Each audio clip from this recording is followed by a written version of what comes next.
State budget passed last night, 3 a.m., as you know. The state budget was extraordinary. First, it passed a lot of major policy initiatives that we should all be very proud of. The nation's first domestic terrorism law. It improved bail reform.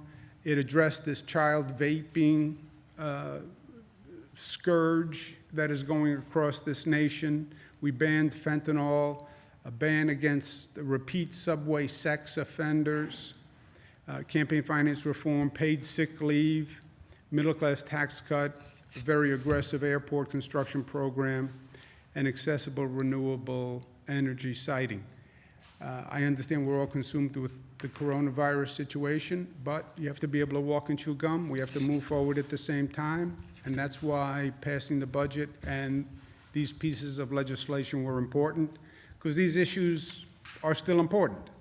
And child vaping, et cetera, surrogacy, these are major issues for people, and they passed last night, and congratulations.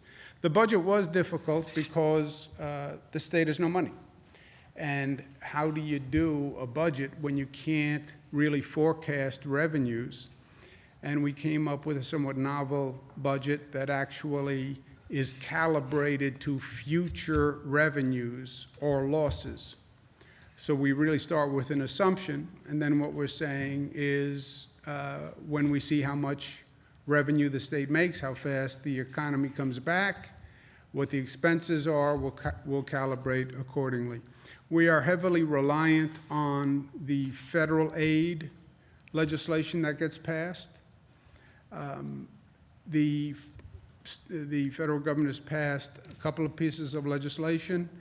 They're planning to pass another piece of legislation. It's very important that whatever legislation they pass helps state and local governments. When you deprive a state government, all you are actually achieving is that that state government has to turn around and not fund the programs that were dependent on that state government. We fund education, we fund health care.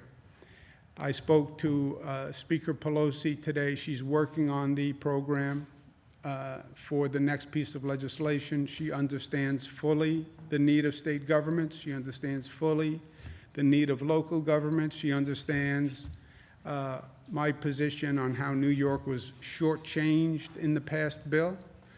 And she said she's going to do everything she can do to help New York.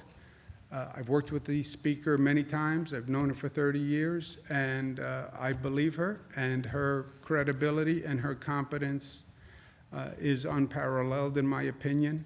So I'll be working with the speaker and the rest of the congressional delegation going forward, but we need federal assistance. Depending on how much federal assistance we get will be that calibration of the budget going forward.